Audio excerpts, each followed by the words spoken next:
Hello everyone, welcome to GameMarx, your source for news and reviews on Xbox Live indie games. This week we have some weird stuff out of Japan, again like last week, some tongue-swinging action, and of course we have zombies.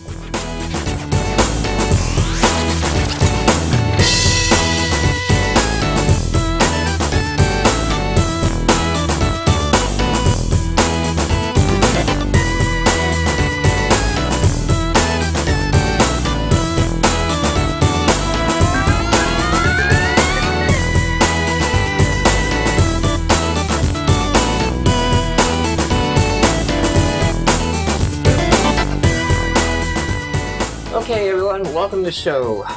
We'll get right into it, kicking off with Dylan and zombies. So, this week you got a review up on yet another zombie defense. Yes. Break it down for us. Well, I went into this thinking it was going to be a tower defense game, and it's really more of a dual-stick shooter. There are a couple of elements of tower defense as a genre. You can build barricades and you can set up auto turrets. It's a pretty good game. Targeting is a little bit difficult because the zombies are small targets. And the difficulty level seems to move faster than I could earn upgrades, but I gave it a try. Okay. You're a little bit more generous, I think, than I was when I tried with this game. I kind of got stuck because it's not a tower defense game. Yeah. It's just kind of building some barricades, and I like tower defense, and that wasn't it, so it kind of like wasn't what I wanted it to be. And as a dual-stick shooter, it is kind of hard to hit the enemies with it. You kind of got to be right on the zombies. So, I guess the main things that you liked on it, what kept it from getting a pass? I actually did like the kind of the tower defense elements where you had to upgrade your weapons and you had to build stuff. It wasn't so much micromanagement that that I would get frustrated with it. You know, I'm kind of on the other side of tower defense from you. Like, if I have to do that much micromanagement, I don't like it. So I think that could be its downfall too. Like, maybe more micromanagement than people want if they don't like tower defense, or if they're like you, could be not enough. I found the difficulty level took a while to become. Like, yes. You can go through like 5 or 6 nights and there's no challenge at all. But Yes. I didn't play it that long, so does it get crazy? Does it hit a curve and then all of a sudden it's... I think I got to wave 7 or 8 and consistently got killed. I didn't actually watch the numbers. It shows you how much the zombies' health and speed are increased by every night. I don't think there's any big spike. It just seems like you have to be consistent and use your money wisely to upgrade and to build your fortifications. Well, awesome. So, that is yet another zombie defense. It's 80 points. You'll find it in the shooter category. It's an older title. It was actually one of our top-rated game reviews where we broke down around the 30 or so highest-rated games on the service by user ratings through the Xbox.com website and on the dashboard. And we took those 30 games and wrote reviews on all of them. And if you were interested in seeing on how all those stacked up, we wrapped that up today with I Made a Game with Zombies in it. We held that one for the last one because we all kind of enjoyed that Universal one. buy. Yeah. So, and yet another zombie defense is by Awesome Game Studio. So moving along to Short Straw. Not made of meat, but you got to review Grapple Boy. Yeah. And review is ongoing on this one. Review is ongoing. I'm trying to get a little further through it. It's measured in how far up a mountain you get to the DVD store to turn in your stuff before midnight. And every so often I'll get really, really close to the end, and then I will mess it up because I will get greedy because there's a collectible that I'll manage to get, and then I'm like, Okay, now all I need to do is get to the end and fail. So what's the main mechanic? Because this is a challenge platformer, a hardest fun platformer type game. So what's the hook? What you do is you jump and then use your tongue as a grappling hook and swing and grapple your way up the mountainside, avoiding spikes and enemies with spikes on them. I found it difficult to work the tongue when we played it last week. You know, it was a new release because you can only release it in air. But it looked like you playing it. I was watching you play it today. That you get into that and you get into a rhythm. Does that become easier? Sometimes you can get a rhythm. Sometimes it's a lot like that Impossible game where you have to figure out which times you're jumping, which times you're sliding. And you have to just make it up because of some internal beat. But when you've done a jump 20 times in a row, sometimes you can make it look like, oh, this is exactly what the person intended. You just jump, jump, jump, slide, grapple, slide, slide, and you're done. And then you'll get there and you'll be off by a hair and it fails. And it'll turn into a fail reel.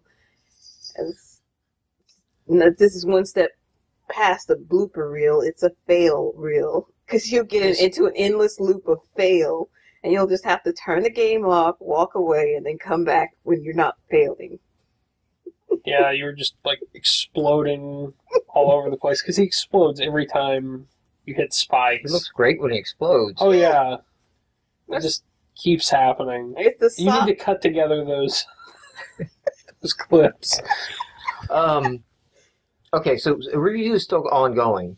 What are you not liking? Are you finding anything that I don't want to make you because I don't think you're far enough in that I'm going to put you on the spot to say which way is it going in the review. But what are you finding negative on it? There doesn't seem to be a difference between what would be considered a hard round and what a normal round is on some of it. Just like, oh my god, that's super, super hard. I don't even know what you're doing. And I don't really like the controls where I can't just sit down underneath something and stick my tongue up and grapple, like just straight up. And I'm having problems with how wavy the control seems to be. It seems like you're on a rocket-powered roller skate or something, because occasionally you'll tap ever so slightly, and I did it so that I could just tell you, just take your finger and tap the joystick, and suddenly you're halfway across the screen. Just like, no, that's way, way too powerful. All right, so review will be coming up on that. It may be up by the time this video goes up. And that is Grapple Boy. It is 80 points. You'll find it in the platformer section. Still on the new releases tab, so that'll probably be the quickest place to find it there. And Ian Thrax is the developer on that. So my review for this week, I played Protect Me Night, which is only listed in Japanese on the service. Google tells me that that's Mamonite Kishi.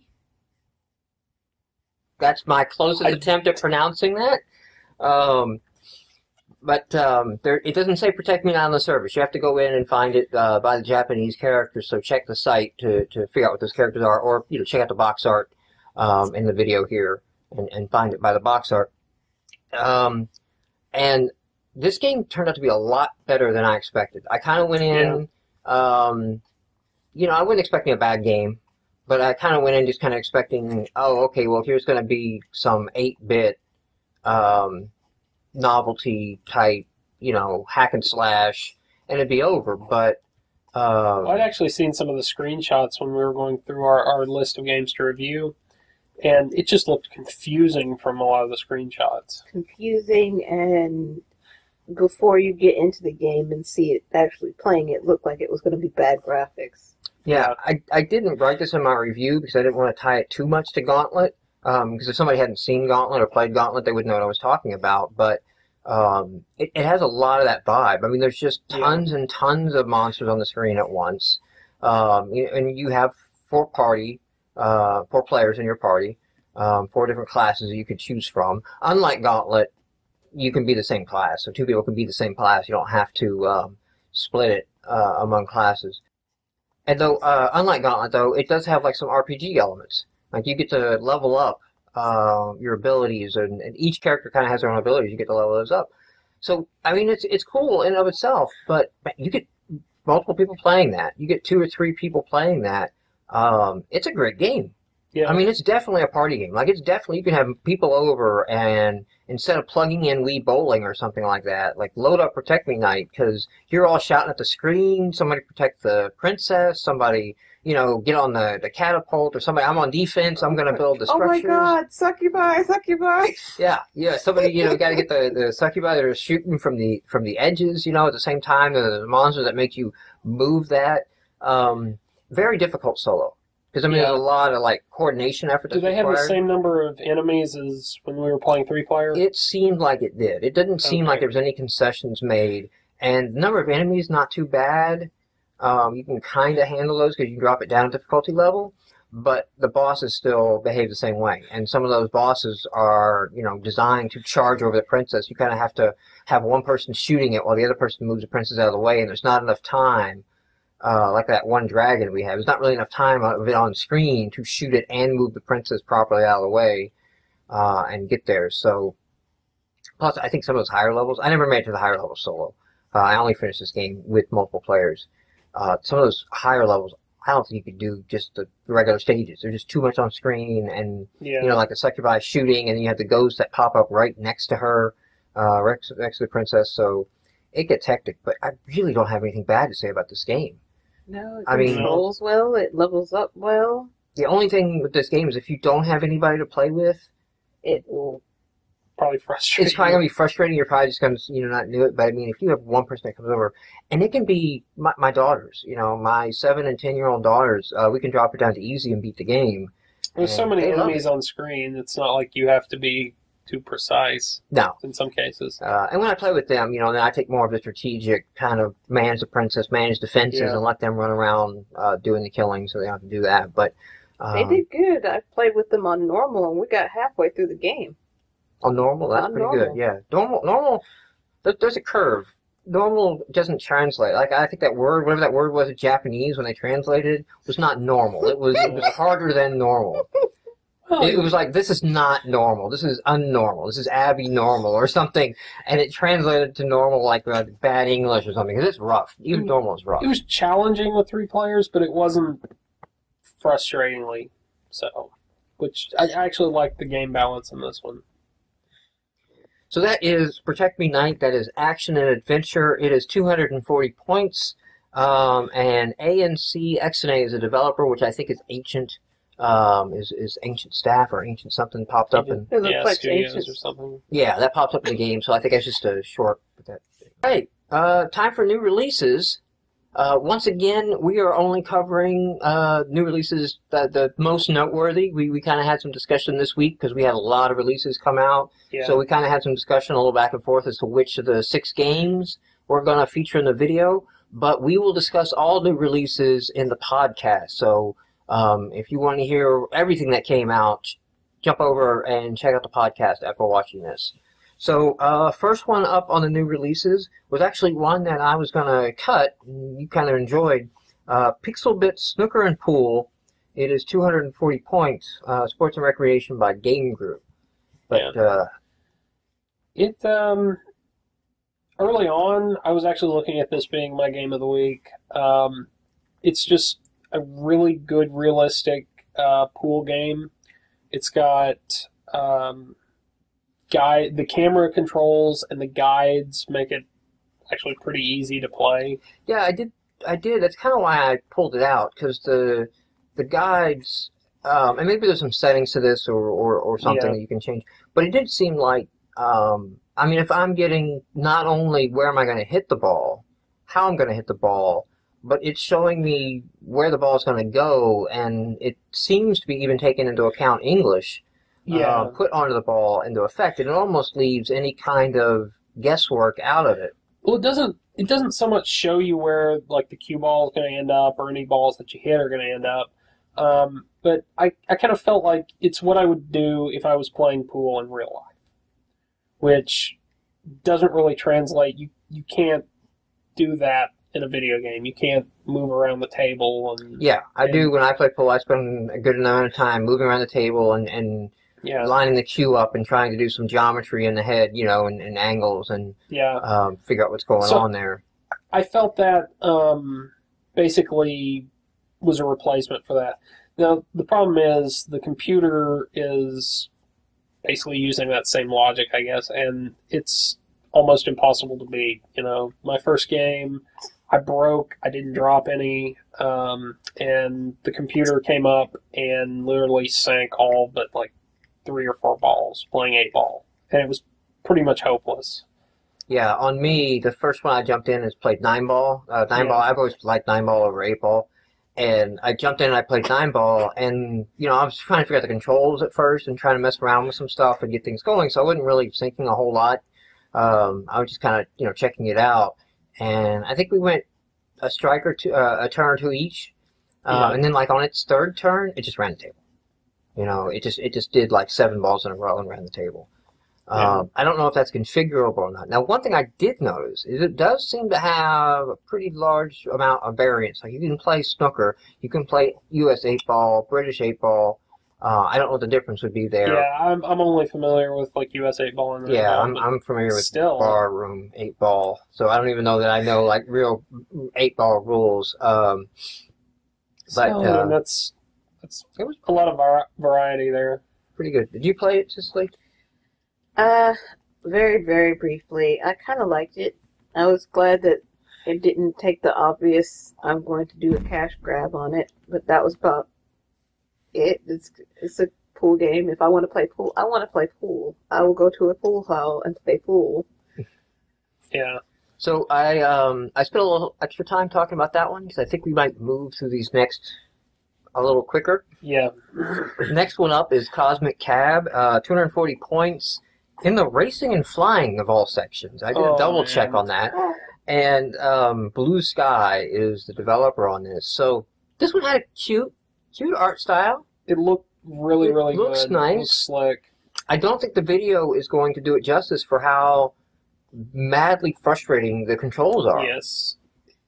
So you're trying to fly around this little spaceship and pick people up and drop them off in little pods or something. Games where you control direction and thrust are just not my thing. It's awful. It's hard to control, and then you can only bump things so many times before your ship destroys, which would be okay, except it's so easy to get locked into a position where it ricochets back and forth between 2 walls or something, like, and you take like 20 hits in no time at all. And even landing garners you hit.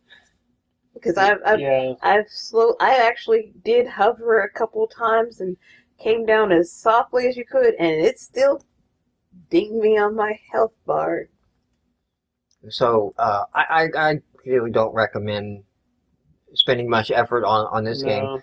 The art style looked nice, but the physics of it just badly frustrating.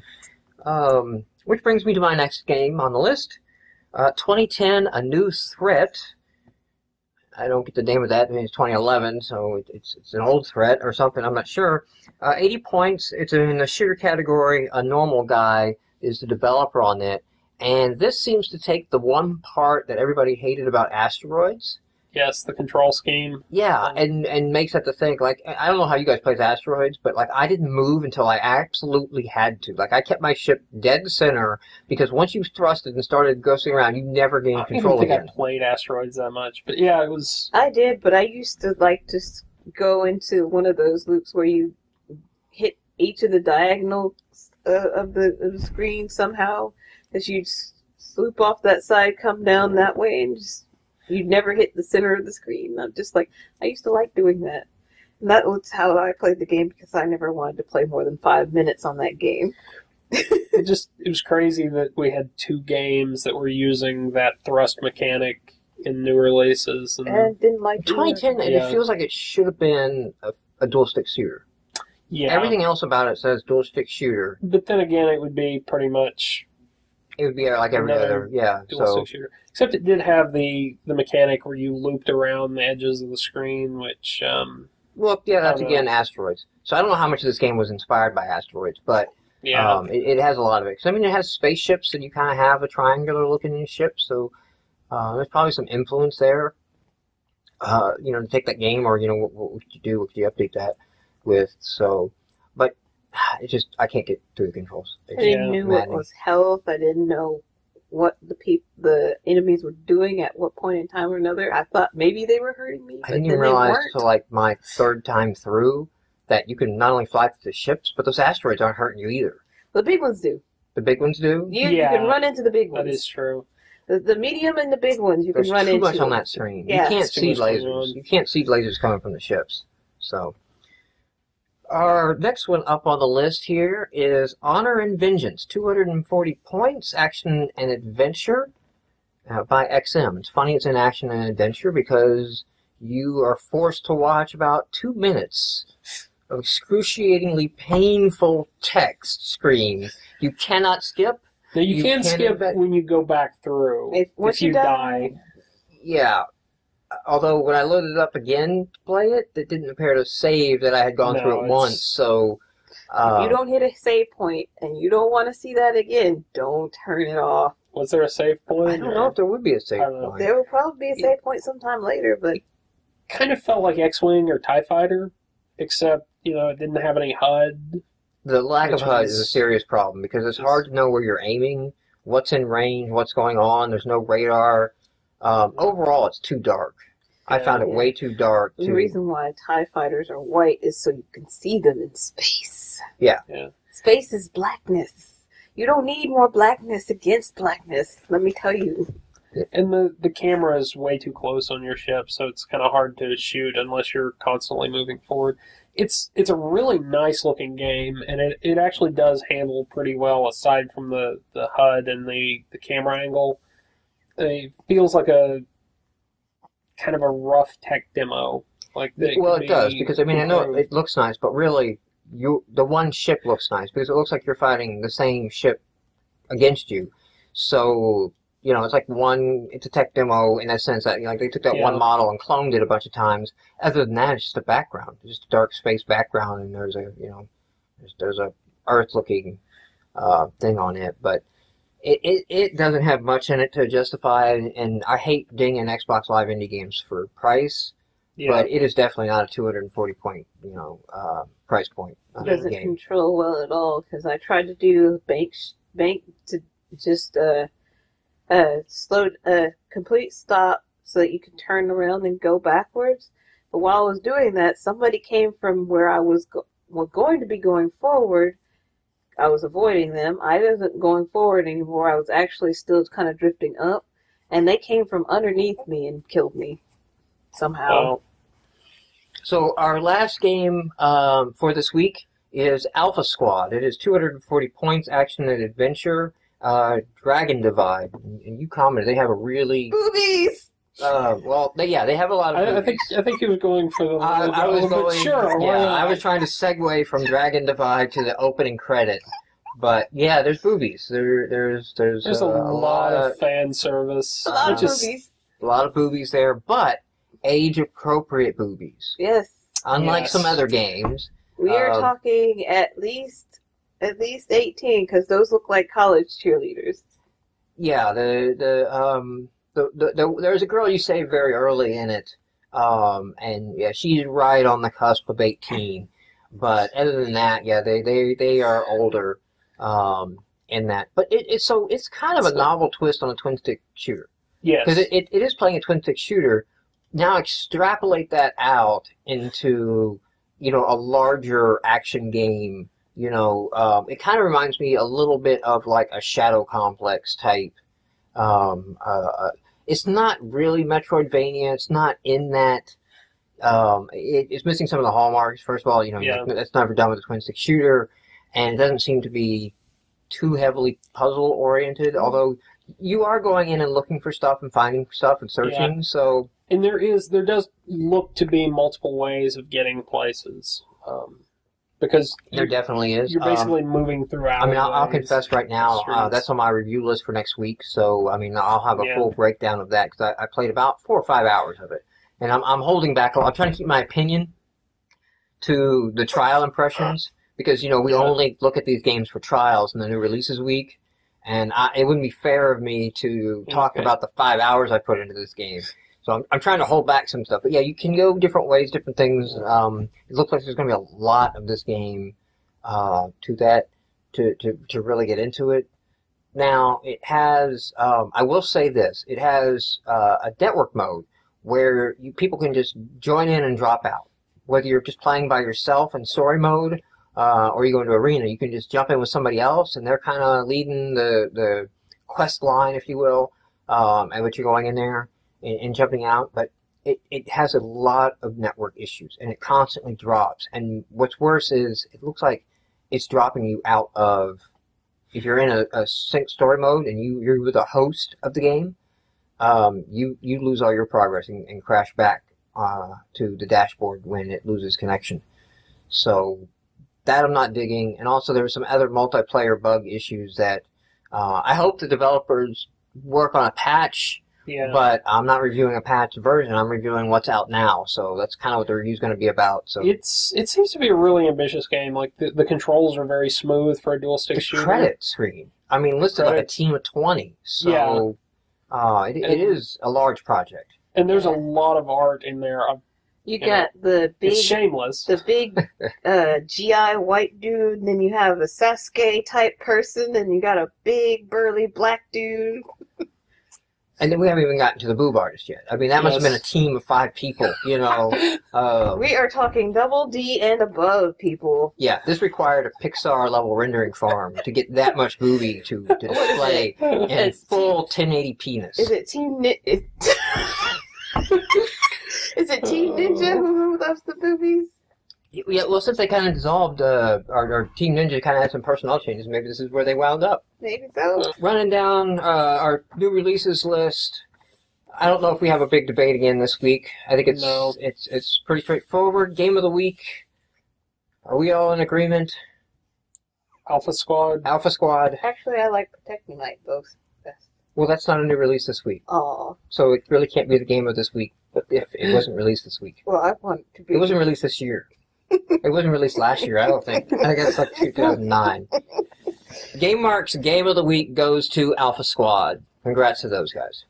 If you want to get more conversation on, we'll go into more detail on Alpha Squad on the podcast. And if you want to hit all of the new releases this week and some others, and the ones that didn't quite make the cut for this show, then jump over and check out the GameMarx podcast. Subscribe to it in iTunes. Subscribe to it on your Zune.